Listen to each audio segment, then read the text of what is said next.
আসসালামু আলাইকুম সবাইকে। সিস্টেম অ্যানালাইসিস অ্যান্ড ডিজাইনের নতুন একটি টিউটোরিয়াল ভিডিওতে আপনাদের সবাইকে স্বাগতম। আজকে আমরা যে টপিকটা নিয়ে কথা বলবো সেটা হচ্ছে যে information security and cyber crime. আমরা যখন ইন্টারনেটে বা আমরা যখন অনলাইনে কোনো কাজ করি তখন আমরা বিভিন্ন ধরনের সাইবার অ্যাটাকের শিকার হয়ে থাকি। তখন আমাদের এই ইন্টারনেটকে বা আমাদের ইনফরমেশনকে সিকিউর করা লাগে, কিন্তু তখন সেই সিকিউরটা কীভাবে করতে হয় বা কীভাবে আমরা বিভিন্ন ধরনের অ্যাটাকের শিকার হয়ে থাকি সেসব আজকে এখানে আমরা আলোচনা করব। তাই চলুন শুরু করি। প্রথমে আমরা যে জিনিসটা দেখবো সেটা হচ্ছে যে computer applicants in the society. আমরা আমাদের সোসাইটির মধ্যে আমরা এই কম্পিউটার অ্যাপ্লিকেন্টসগুলো বা আমরা আমাদের অনলাইন কাজগুলো আমরা কোথায় কোথায় করে থাকি। তো আমরা নর্মালি বুঝে থাকি যে এডুকেশন বা রিসার্চের ক্ষেত্রে আমরা কাজগুলো করে থাকি, আমরা গভর্নমেন্ট বিভিন্ন কাজ করতে সেগুলো ব্যবহার করা হয়। সায়েন্সে আমরা অনলাইনের কাজগুলো করে থাকি, পাবলিকেশনের ক্ষেত্রে, ইন্ডাস্ট্রির ক্ষেত্রে, এন্টারপ্রেনার্সের ক্ষেত্রে, finance, health care, travel, personal communication, এই সব ক্ষেত্রে কিন্তু কোনো না কোনোভাবে আমরা কম্পিউটার অ্যাপ্লিকেন্টসগুলো বা আমরা যদি বলি যে অনলাইনের আমরা সহায়তা নিয়ে থাকি। দেন আমরা যে জিনিসটা দেখবো সেটা হচ্ছে internet based applications in the society, যে আমাদের ইন্টারনেট বেস কোন কোন অ্যাপ্লিকেশনসগুলো রয়েছে যেগুলো আমরা সচরাচর ব্যবহার করে থাকি।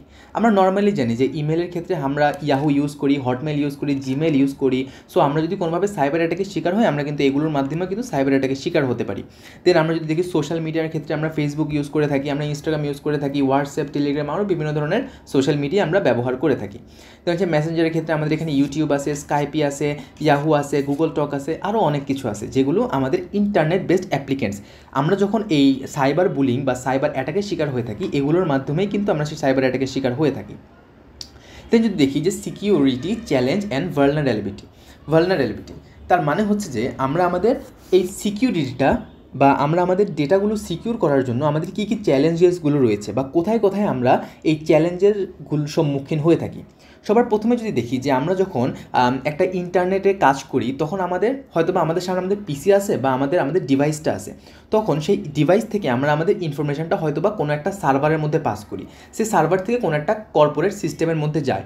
তো আমরা যখন এই কাজগুলো করব তখন সেখানে আমাদের বিভিন্ন ধরনের চ্যালেঞ্জেস আসবে। এখানে চ্যালেঞ্জেস বলতে আমরা বোঝাচ্ছি হচ্ছে হ্যাকিং বা কোনো ধরনের সাইবার অ্যাটাক। তো যখন আমরা আমাদের কম্পিউটারের মধ্যে আছি তখন আমরা কী হতে পারে, হয়তোবা আমরা কিছু আনঅথরাইজ অ্যাক্সেস থাকতে পারে অথবা কিছু ইউজার্স বা কিছু ইরোর্স আসতে পারে এখানে। যখন আমরা আমাদের কম্পিউটার থেকে বা আমরা আমাদের ডিভাইস থেকে আমাদের ইনফরমেশনগুলো আমরা যখন কোনো একটা সার্ভারের মধ্যে যাবে তখন সেটাকে আমরা বলবো হচ্ছে কমিউনিকেশান লাইন্স। যে আমার পিসি থেকে বা আমার ডিভাইসটা থেকে আমার যে সার্ভারটা আছে সেই সার্ভারের মাঝখানের যেই লাইনটা সেটাকে আমরা বলতেছি কমিউনিকেশান লাইন। এই কমিউনিকেশান লাইনের মাধ্যমেই আমার কাজগুলো হয়ে থাকে। সো এইটার মাঝখানে আমরা যে চ্যালেঞ্জেসগুলো, এই লাইনের মাঝখানে যে চ্যালেঞ্জেসগুলো পড়ি সেগুলো হচ্ছে যে tapping, sniffing, message alteration, theft, fraud, radiation. তার মানে আমরা কিন্তু একটা জিনিস জানি যে আমরা যত ধরনের ফ্রড বা যত ধরনের হ্যাকিং হয়ে থাকে আমরা কিন্তু থার্ড পার্টির মাধ্যমে একটা হ্যাকিং হয়ে থাকে।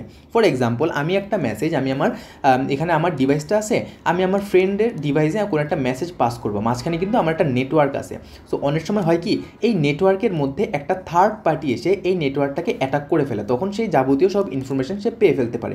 তার মানে কি আমার এই মাঝখানে যে কমিউনিকেশান লাইন্সটা রয়েছে সে লাইনটা মেনটেন করা বা সেটাকে সিকিউর রাখা কিন্তু অনেক বড় একটা চ্যালেঞ্জ, না হয় কিন্তু অনেক ধরনের আমরা অ্যাটাকের শিকার হতে পারি। দেন যখন আমার ইনফরমেশনগুলো আমার সার্ভারের মধ্যে গেলো সেখানে আমাদের কয়েক ধরনের প্রবলেমস আসতে পারে, হ্যাকিং আসতে পারে, ভাইরাস আসতে পারে, theft, variation, denial of service attack আসতে পারে, যেগুলো আমরা ধীরে ধীরে পরবর্তী স্লাইডগুলোতে দেখব। দেন আসে কি কর্পোরেট সিস্টেম। যখন আমার এই কর্পোরেট সিস্টেমের মধ্যে আসে কি আমার এই যে সার্ভারটা আছে এবং আমার ডেটাবেসগুলো আছে যেখানে আমাদের সম্পূর্ণ ধরনের ডেটাগুলো আছে। এখন যখন একটা হ্যাকিং হয়ে থাকে আলটিমেটলি তার বেসিক নিডটা হচ্ছে যে সে আমার ডেটাগুলোকে কোনোভাবে ক্র্যাক করবে। যদি সে একটা কোম্পানির সবগুলো ডেটা নিয়ে ফেলতে পারে দ্যাট মিন্স তার কিন্তু অনেক কিছু হয়ে যেতে পারে, একটা কোম্পানির সব ইনফরমেশন সে নিয়ে ফেলতে পারে। তার মানে এখানেই কিন্তু মূল বিষয়টা হয়ে থাকে। এখানে আমরা দেখি যে থ্রেফট অফ ডেটা হয়, কপিরাইট ডেটা হয়, অল্টারনেটিভ ডেটা হয়, হার্ডওয়্যার ফেলার হয়, সফটওয়্যার ফেলার হয়, কোনোভাবে এই অ্যাটাকগুলো করে সে এই ইনফরমেশনগুলো পেয়ে ফেলতে পারে। এখন একটা একটা করে আমরা পরেগুলো দেখি। ফার্স্টে যদি আমরা দেখি যে ম্যালেসিয়াস সফটওয়্যার, আমরা ছোটোবেলায় পড়ে আসি যে ম্যালেসিয়াস সফটওয়্যার হচ্ছে যে এমন কিছু সফটওয়্যার যেটা বানানোই হয় হচ্ছে কোনো অন্য একটা সফটওয়্যারকে হ্যাক করার জন্য বা অন্য একটা সফটওয়্যারের মধ্যে গিয়ে সেই সফটওয়্যারের যাবতীয় সব ইনফরমেশনগুলো নিয়ে ফেলার জন্য। সো এক্ষেত্রে প্রথম যে জিনিসটা আসে সেটা হচ্ছে ভাইরাস।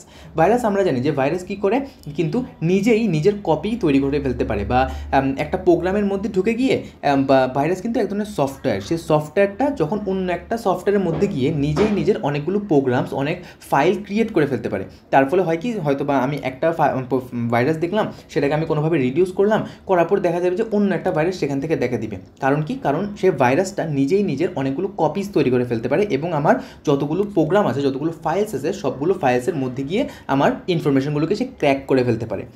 দেন হচ্ছে ওয়ার্মের কাজটাও অনেকটা একই রকম। সে একটা ইন্ডিপেন্ডেন্ট কম্পিউটার প্রোগ্রাম, যে কি অনেক ধরনের কপি তৈরি করে ফেলতে পারে এবং আমার কম্পিউটারের মধ্যে যে কম্পিউটারের যে নেটওয়ার্কটা আছে সেই নেটওয়ার্কে সে অ্যাটাক করতে পারে। এরপর যদি দেখি যে ট্রোজান হর্স মানে হচ্ছে যে Trojan horse design to damage, disturb, steal and general inflict some other harmful action in your data. এক কথা যদি বলি যে ট্রোজান হর্স হচ্ছে এমন একটা মেলিসের সফটওয়্যার, যে এমন একটা মেলিসের কোড বা সফটওয়্যার যেটা আমার কম্পিউটারের মধ্যে ঢুকে আমার পুরো কম্পিউটারের পুরো কন্ট্রোলটা সে নিয়ে ফেলতে পারে। এক কথায় সে একটা সফটওয়্যার, যে সফটওয়্যার আমার কম্পিউটারের মধ্যে ঢুকে আমার আলটিমেট যতগুলো সফটওয়্যার আছে, সেগুলো অপারেটিং সফটওয়্যার হোক বা অ্যাপ্লিকেশন সফটওয়্যার হোক, প্রত্যেকটা সফটওয়্যারের কন্ট্রোল সে নিজে নিয়ে নিতে পারবে। তখন আর একজন ইউজারের কাছে সেই কন্ট্রোলটা থাকবে না। আমার যে ট্রোজান হর্স যে সফটওয়্যার আছে, সে আমার পুরো কম্পিউটারের একটা কন্ট্রোল সে নিয়ে ফেলতে পারবে। এরপর যে জিনিসটা দেখব সেটা হচ্ছে এসকিউএল ইনজেকশন অ্যাটাক।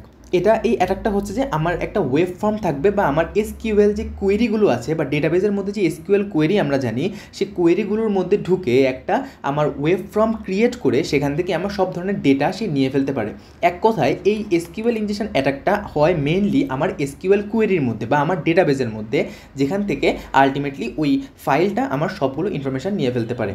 দেন আমরা যদি দেখি যে স্পাইওয়্যারও এক ধরনের প্রোগ্রাম সফটওয়্যার, যে সফটওয়্যারটা কী করতে পারে, নিজেই নিজেকে ইনস্টল করে ফেলতে পারে অটোমেটিক্যালি। মানে আমরা এমন কোনো একটা ওয়েবসাইটে গেলাম বা আমরা কোনো ধরনের ক্র্যাক ফাইল ডাউনলোড করার জন্য এমন কিছু ওয়েবসাইটে গেলাম, যাওয়ার পর অটোমেটিক্যালি সে দেখা যাবে যে ওই ফাইলের সাথে আমার কম্পিউটারের মধ্যে ঢুকে নিজেই নিজেকে ইনস্টল করে ফেললো এবং আলটিমেটলি আমার সব ইনফরমেশনকে সে নিয়ে ফেলতে পারলো। দেন আমি যদি কি লগারটা হচ্ছে যে এমন একটা সফটওয়্যার যেটা আমার কম্পিউটারের মধ্যে থেকে আমার যে সিরিয়াল নাম্বারগুলো রয়েছে, যে পাসওয়ার্ডগুলো রয়েছে, সেই পাসওয়ার্ডগুলোকে সে ক্র্যাক করতে পারে। ধরলাম আমি আমার কম্পিউটারের মধ্যে আছি, এখন ওই প্রোগ্রামটা বা ওই ম্যালিশিয়াস সফটওয়্যারটা আমার কম্পিউটারের মধ্যে আছে। থাকার পর আমি যদি কোনো একটা কিছুর পাসওয়ার্ড দেই বা কোনো একটা সিরিয়াল নাম্বার দেই, সে অটোমেটিক্যালি কিন্তু আমার সেই পাসওয়ার্ডগুলো দেখতে পারবে, দেখে কিন্তু সেটা আলটিমেটলি সে অন্য একটা কম্পিউটারের মধ্যে পাস করে ফেলতে পারে। এক কথায় আমার যত ধরনের সিরিয়াল নাম্বার আছে, পাসওয়ার্ডগুলো আছে, সে সেগুলোকে ক্র্যাক করতে পারবে।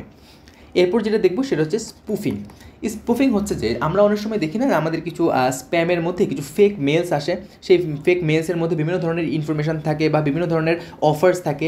সেই মেলের মধ্যে যদি আমরা ক্লিক করি, তাহলে আলটিমেটলি আমাদের এমন কোনো একটা ওয়েবসাইটে আমাদের নিয়ে যাবে, হয়তোবা সেখান থেকে আমার যাবতীয় সব ইনফরমেশানগুলো নিয়ে ফেলতে পারবে। তো সেটাকে আমরা বলবো হচ্ছে স্পুফিং। তার মানে হচ্ছে ফেক মেলসের মাধ্যমে বা কিছু ফেক অ্যাড্রেসের মাধ্যমে আমার ইনফরমেশানগুলোকে সে ক্র্যাক করতে পারবে।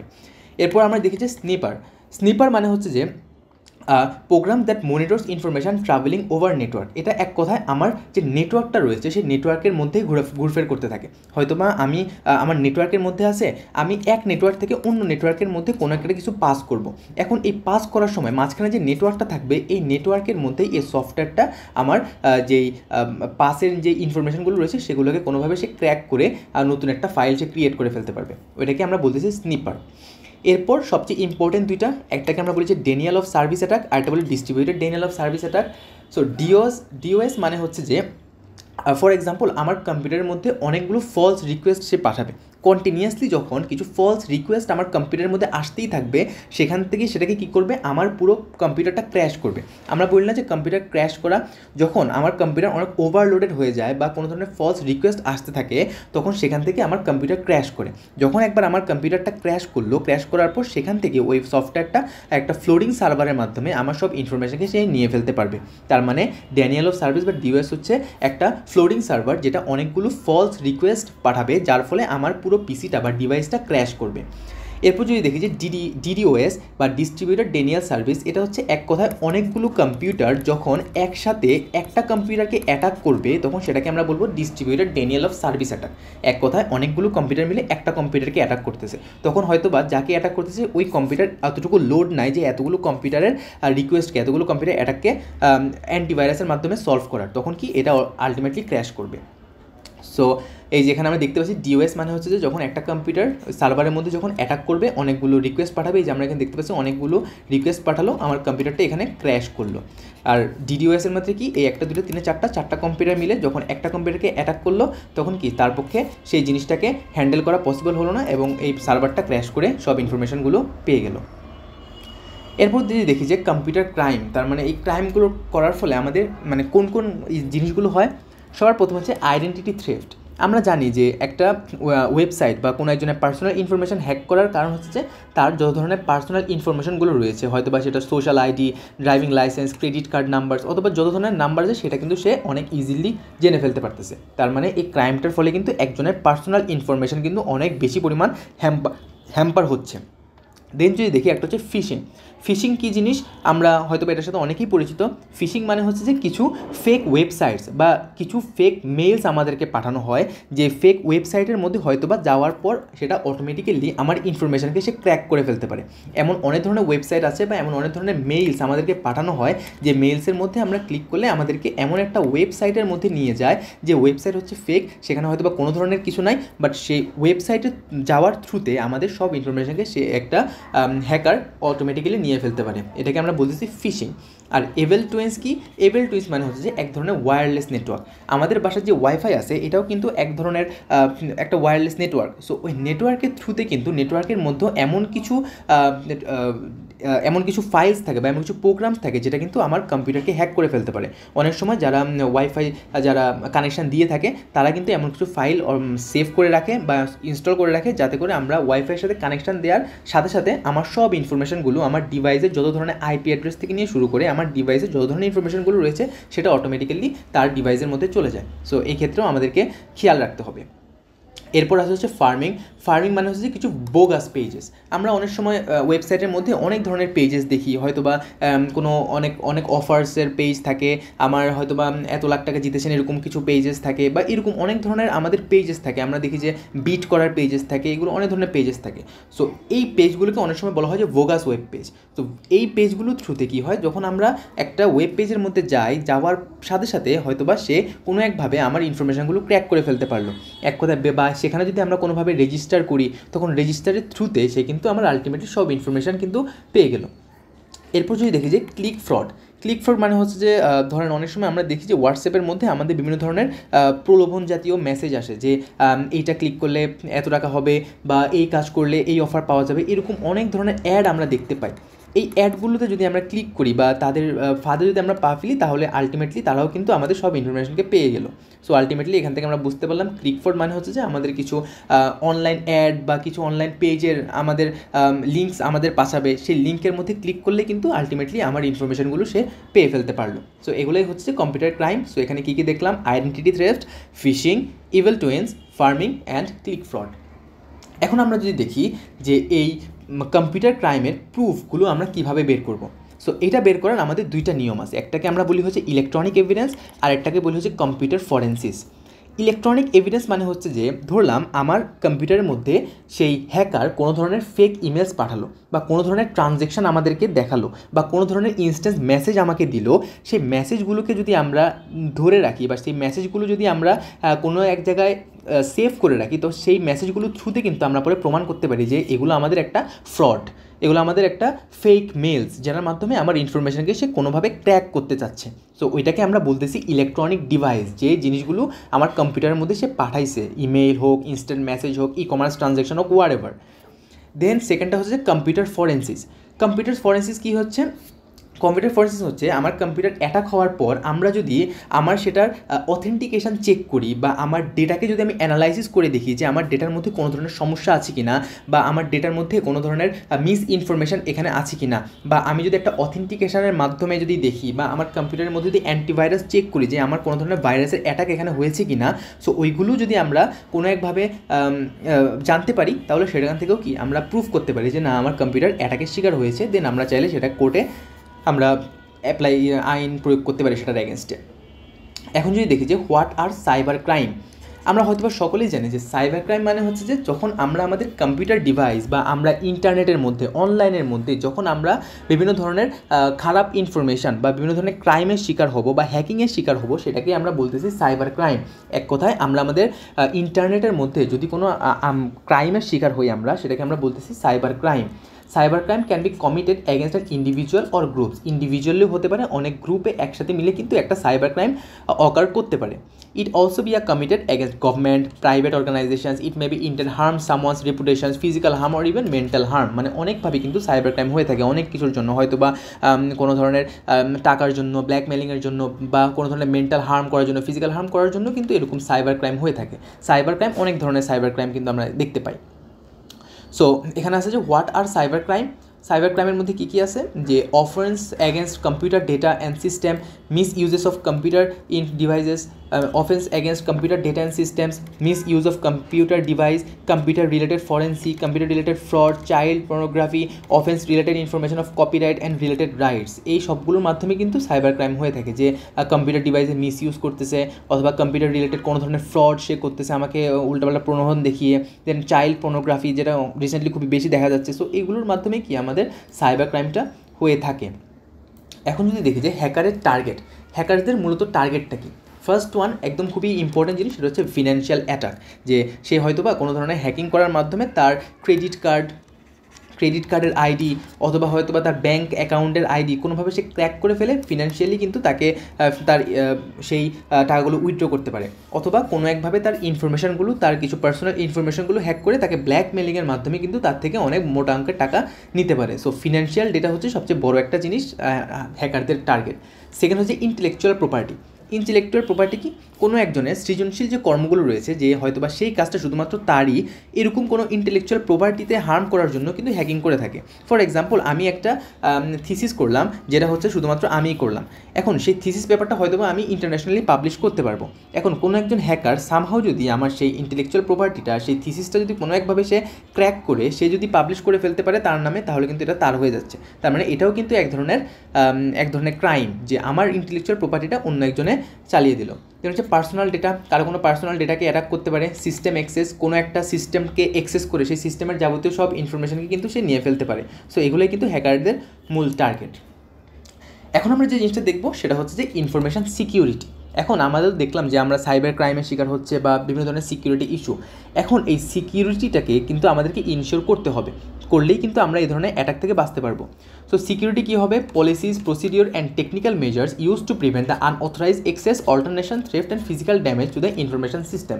সিকিউরিটি হচ্ছে যে আমাদের কিছু পলিসিস, কিছু প্রসিডিওর, কিছু টেকনিক্স, যে টেকনিকগুলো আমরা অ্যাপ্লাই করলে হয়তো বা কিছু আনঅথরাইজড অ্যাক্সেস থেকে আমরা প্রিভেন্ট পেতে পারবো, আমরা এই সময় হ্যাকিং থেকে প্রিভেন্ট পেতে পারবো। সো এটার জন্য আমাদের তিনটা ওয়ে আছে। একটাকে আমরা বলি ফিজিক্যাল সিকিউরিটি, একটাকে বলি নেটওয়ার্ক সিকিউরিটি, আমার নেটওয়ার্কটাকে সিকিউর রাখা, যে নেটওয়ার্কে আমি ইনফরমেশনগুলো পাস করব। দেন থার্ড হচ্ছে ডেটা সিকিউরিটি, আমার ডেটাগুলো যেখানে থাকবে সেই ডেটাটাকে আমাকে অবশ্যই সিকিউর রাখতে হবে। সো এখানে নেটওয়ার্ক সিকিউরিটির কয়েকটা উদাহরণ দেওয়া আছে। ফার্স্টে কি, অ্যাক্সেস কন্ট্রোল, যে আমার নেটওয়ার্ক যে থাকবে, যে নেটওয়ার্কের মধ্যে আমি কাজ করব, সেই নেটওয়ার্কটাকে অবশ্যই অ্যাক্সেস কন্ট্রোল রাখতে হবে, যে কিছু নির্দিষ্ট মানুষের অ্যাক্সেস সেখানে থাকতে হবে। দেন হচ্ছে antivirus and anti malware software কম্পিউটারের মধ্যে ইনস্টল থাকতে হবে। আমাদের সবার পিসিতে অলমোস্ট অ্যান্টিভাইরাস বা অ্যান্টি ম্যালওয়্যার সফটওয়্যার থাকে, যে সফটওয়্যার কী করে, বাইরে থেকে যদি কোনো একটা সফটওয়্যারকে আমরা ইনস্টল দিই, সে ফার্স্টে পুরো সফটওয়্যারটাকে চেক করে দেখে সেখানে কোনো ধরনের ভাইরাস আছে কি না, থাকলে সেটাকে আর ইনস্টল করে না। দেন অ্যাপ্লিকেশান সিকিউরিটি অবশ্যই রাখতে হবে, যারা যারা সেখানে কাজ করবে তাদের সিকিউরিটি নিশ্চিত করতে হবে। ডেটা লস প্রিভেনশন, ডেটা যাতে কোনোভাবে লস না হয়। ইমেল সিকিউরিটি, ইমেলকে সিকিউর রাখতে হবে। মোবাইল ডিভাইস সিকিউরিটি, মোবাইলের ডেটাগুলোকে সিকিউর রাখতে হবে। Secure information and event management. তো যদি দেখি যে ডেটা সিকিউরিটি, এখন ডেটা সিকিউরিটি মূলত নির্ভর করতেছে আমি ডেটাটাকে কীভাবে রাখতেছি, আমি আমার লজিকগুলোকে, আমি আমার অ্যাডমিনিস্ট্রেশনগুলোকে কীভাবে ম্যানেজ করতেছি, সেটার উপরেই পুরো ডেটা সিকিউরিটিটা নির্ভর করতেছে। তার মানে ডেটা সিকিউরিটি আমার কয়েকটা জিনিসের উপর ডিপেন্ড করে। ফার্স্ট ওয়ান ইজ যে physical security, administrative control, logical control and other সেফগার্ডস, limit of accessibility. এই লজিক্যাল কন্ট্রোলটা সবচেয়ে ইনফরমেশন জিনিস, যে আমি কোন লজিকের থ্রুতে আমি আমার ডেটাটাকে রাখতেছি। সেই লজিকগুলো কিন্তু মানে মেনলি ক্র্যাক হয় হচ্ছে লজিকগুলো, হয়তো বা কোনো একটা লজিককে সে ক্র্যাক করে আলটিমেটলি ইনফরমেশনগুলো, ডেটাগুলো সে নিয়ে ফেললো। সো আমার লজিক্যালি যদি আমি জিনিসটাকে কন্ট্রোল করতে পারি, আমি যদি অ্যাডমিন প্যানেলটাকে যে কন্ট্রোল রাখতে পারি, তাহলে কিন্তু বাইরের থেকে কোনো আনঅথরাইজ অ্যাক্সেস যদি আমার সেখানে অ্যাটাক করেও হয়তো বা অ্যাডমিন থেকে সেই জিনিসটা জেনে ফেলতে পারবে। সো ওইভাবে চাইলে আমি আমার ডেটাটাকে সিকিউর রাখতে পারি। দেন যদি দেখি যে technical and tools for protecting informations, আমাদের কিছু টুলস যে টুলসের মাধ্যমে আমরা ইনফরমেশনগুলোকে সিকিউর রাখতে পারি। First one and very popular one which is the firewall. এমন একটা ফায়ারওয়াল দাঁড় করানো যাতে করে আমার ফায়ারওয়াল হচ্ছে এক ধরনের হার্ডওয়্যার এবং সফটওয়্যারের সমন্বয়ে গঠিত একটা যেটা করে কি আমার কিছু আনঅথরাইজড ইউজারকে আমার কম্পিউটারের মধ্যে ঢুকতে বাধা প্রদান করে। এক কথা যদি বলি যে software that prevents unauthorised user from accessing private networks. আমরা জানি আমাদের নেটওয়ার্কটা দুই ভাগে ভাগ করি, একটাকে আমরা বলি প্রাইভেট নেটওয়ার্ক, একটা বলি পাবলিক নেটওয়ার্ক। সো ওই প্রাইভেট নেটওয়ার্ক যাতে আমার সিকিউর থাকে বা সেই প্রাইভেট নেটওয়ার্কের মধ্যে কোনো যাতে আনঅথরাইজড ইউজার যাতে আমার অ্যাটাক না করতে পারে, সেটার জন্য আমার একটা combination of hardware and software সমন্বয়ে একটা সফটওয়্যার রাখা। সো আমরা জানি আমাদের প্রত্যেকের ডিভাইস, সেটা হোক মোবাইল হোক, পিসি হোক বা আদার কোনো ডিভাইসটা আমাদের একটা প্রাইভেট নেটওয়ার্ক থাকে। সো কোনোভাবে যদি সে প্রাইভেট নেটওয়ার্কটাকে ক্র্যাক করতে পারে তাহলে আলটিমেটলি কিন্তু সে আমার সবগুলো ইনফরমেশন পেতে পারে। সো আমার সেই প্রাইভেট নেটওয়ার্কটাকেই সিকিউর করতে হবে। সো টেকনোলজি ইনক্লুডেড, এখানে কী কী টেকনোলজি আছে? Static packet filtering, network address translation, net, আমরা জানি নেট। দেন হচ্ছে অ্যাপ্লিকেশন প্রক্সি ফিল্টারিং। নেট করে কি? নেট হচ্ছে হয়তো বা আমার আইপিগুলোকে সিকিউর করে, নেটওয়ার্ক অ্যাড্রেস ট্রান্সলেশন আমাকে ট্রান্সলেশন করে দিচ্ছে। দেন হচ্ছে static packet filtering, then application proxy filtering. এগুলোর মাধ্যমে কি আমরা সেই আনঅথরাইজ ইউজারকে অ্যাক্সেস দেই না। দেন আসে হচ্ছে ইন্ট্রাশন ডিটেকশন সিস্টেম। এটা কি? Monitor hotspot of corporation network to detect and deter the intruder, examines events as they happening to discover the attack in progress. এটা যদি এক কথায় বলি তাহলে সেটা হচ্ছে যে আমার বাইরে থেকে যদি কোনো আমার অ্যাটাক হয়ও তাহলে সেটাকে আমরা অনেক ইজিলি ডিটেক্ট করতে পারবো। ডিটেক্ট করে সেখান থেকে কিন্তু আমরা বুঝতে পারবো যে না, আমার পিসিটা, আমার ডিভাইসটা এখন অ্যাটাকের শিকার হয়েছে। আমি চাইলে এখন অ্যান্টিভাইরাস বা বিভিন্ন ওয়েতে সেটাকে আমরা রিডিউস করতে পারবো। দেন হচ্ছে অ্যান্টিভাইরাস বা অ্যান্টি স্পাইওয়্যার সফটওয়্যার। আমাদের পিসির মধ্যে সেই অ্যান্টিভাইরাস বা অ্যান্টি স্পাইওয়্যার সফটওয়্যারটা থাকতে হবে যাতে করে আমার কোনো ফাইল যদি আমরা ইনস্টল করিও তাহলে সেটা যাতে অ্যান্টিভাইরাসের থ্রুতে আমার সেই ভাইরাসগুলো চলে যেতে পারে। দেন হচ্ছে সিকিউরিং দ্য ওয়্যারলেস নেটওয়ার্ক। আমার ওয়্যারলেস নেটওয়ার্ককে অবশ্যই সিকিউর রাখতে হবে। আমরা যে ওয়াইফাই ইউজ করি সেই ওয়্যারলেস নেটওয়ার্ককে সিকিউর রাখতে হবে। এটা হচ্ছে কন্টিনিউয়াসলি চেঞ্জিং দ্য কিজ। আমার সেই ওয়্যারলেস নেটওয়ার্কের কিগুলোকে বা আমরা অনেক সময় বলি পাসওয়ার্ড চেঞ্জ করা কিছুদিন পর পর, সেই পাসওয়ার্ডের মাধ্যমে বা আমার যে কিগুলো থাকবে সেটাকে আমাকে কন্টিনিউয়াসলি চেঞ্জের উপর রাখতে হবে। দেন হচ্ছে আমার অথেন্টিকেশন ব্যবহার করতে হবে। আমরা সবাই জানি যে অথেন্টিকেশন মানে হচ্ছে যে আমাদের ইনক্রিপশন, ডিক্রিপশন।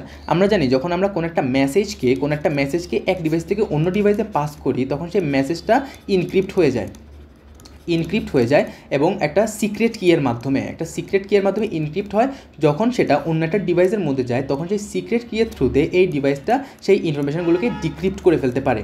সো এই ইনক্রিপশন এবং ডিক্রিপশনটা আমাকে ঠিকমতো রাখতে হবে অথেন্টিকেশনের মাধ্যমে, যাতে করে কোনো থার্ড পার্টি বা মাঝখানের কোনো ধরনের আমার নেটওয়ার্কটা বা আমার ইনফরমেশনটা কোনোভাবে সাইবার অ্যাটাকের শিকার না হয়। সেই ইনক্রিপশন থাকলে হয়তো বা সে সেটাকে ক্র্যাক করতে পারবে না।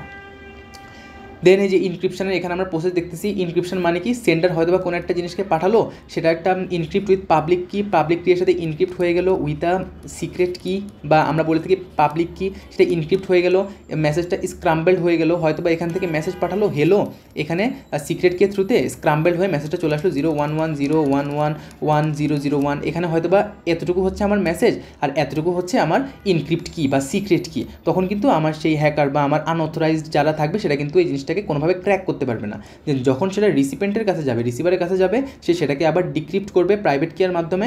তার হয়তো এই সিক্রেট কিটাকে রিমুভ করে দিবে, আলটিমেটলি এটার থ্রুতে সে ইনফরমেশনটাকে পেয়ে ফেলতে পারবে। সো ওইভাবে যদি আমরা ইনক্রিপশন ডিক্রিপশন মেথডটাকে ফলো করি আমরা কিন্তু সেই আনঅথরাইজ অ্যাক্সেস থেকে বাঁচতে পারবো। So transformation text or data into a clipper text. একটা হচ্ছে আমার প্লেন টেক্সট, একটা হচ্ছে আমার clipper text. Plane text PLAN, plane text মানে হচ্ছে যে আমার অরিজিনাল যে টেক্সটটা আছে, অরিজিনাল টেক্সট। এই যে এখানে আমরা হ্যালো যে লিখলাম এটা হচ্ছে আমার প্লেন টেক্সট,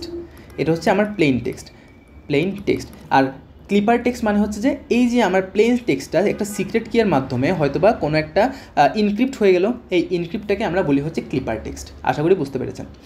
দেন হচ্ছে যে ডিজিটাল সার্টিফিকেট।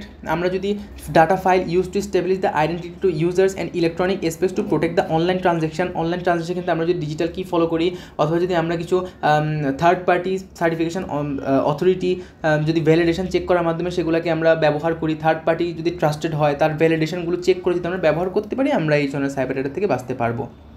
এছাড়া একটা জিনিস হচ্ছে safe and ethical use of computer. সবগুলোর ক্ষেত্রে ইথিক্যাল জিনিসটা খুবই ইম্পর্টেন্ট। ইথিক্যাল মানে হচ্ছে নিজের ওপর যে আমরা চাইলেই কারো কোনো হার্ম যাতে না করতে পারি, ইন্ডিভিজুয়ালি যাতে কোনো ধরনের রং না হয়, কারো জন্য রাইটসের কোনো ক্ষতি না হয়, যাতে আমাদের মোরালগুলো ঠিক থাকে। সো ওইভাবে যে আমাদের নিজেদের উপর যদি আমরা নিজেরা ঠিক থাকি তাহলে হয়তো বা আমরা এই ধরনের কোনো খারাপ কাজ করতে পারবো না। সো এই জন্য নিজেদের ইথিক্যালি নিজেদেরকে ঠিক রাখতে হবে। এরপর আসে হচ্ছে যে প্রপার্টি রাইটস বা ইন্টেলেকচুয়াল প্রপার্টি। একটু আগে আমরা বলেছিলাম যে ইন্টেলেকচুয়াল প্রপার্টি কী ছিল, যা একজন মানুষের সৃজনশীল কর্মগুলোকে আমরা ইন্টেলেকচুয়াল প্রপার্টি বলে থাকি। হয়তো বা আমি কোনো একটা বই লিখলাম, সেই বইটা হবে কি আমার ইন্টেলেকচুয়াল প্রপার্টি, সেটা একমাত্র আমিই লিখেছি।